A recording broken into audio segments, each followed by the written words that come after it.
Nagsisisi lang kasi ako sa ginawa ko eh. Hindi dapat ako umalis. Hindi dapat ako nag-walk out.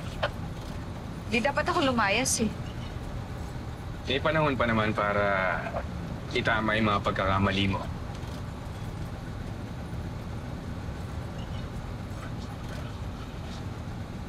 Si nanay mo ba yan? Nay?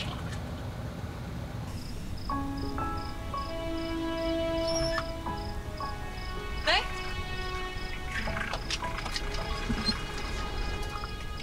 Maya! Maya, anak!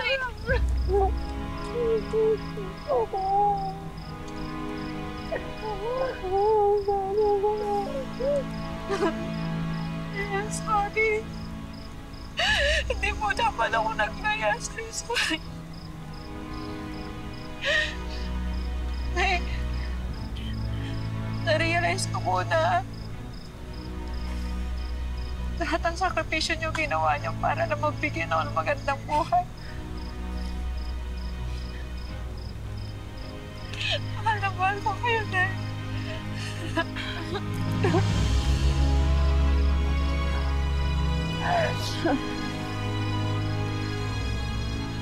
Sorry din. Sorry nagbihim ako sa'yo. Mahal na mahal kita. Mahal na mahal kita, Nay.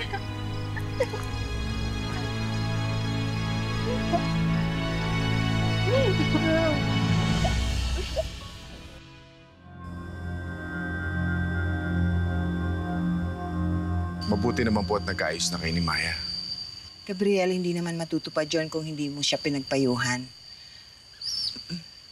Sinabi nga niya sa akin bago siya natulog na kabati na rin pala kayo. At saka, ilinigtas mo siya. Maraming salamat. Tatanungin ko yung utang na loob habang ako'y nabubuhay. Wala ko yun, Nanay Berta.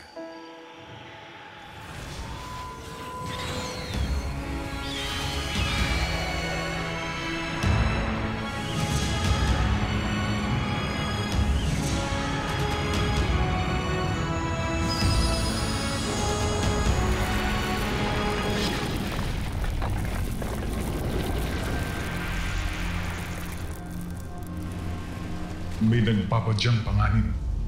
Hindi kaya may kinalaman ito sa bertud ng mata ng Bakunawa na nakita ko dito sa San Jacinto na bertud ni Agatep. Ano pa ang nakita mo sa pangitain mo? Nakita ko yung babaeng may hawak ng bertud.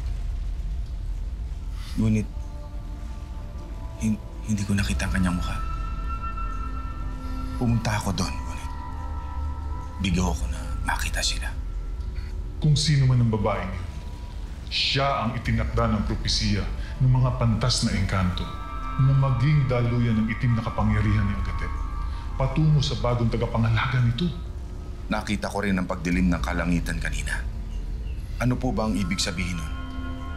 Gabriel, kailangan mong ihanda ang iyong sarili. Ipinahihiwatig na ng mga signos ang malagim at madugong pagtutuos ng agila at ng Bakunawa. Ngipin sa ngipin, mata sa mata. Isa ang tagapangalaga lang ang itinakdang mabuhay. At isa, itinakdang mamatay.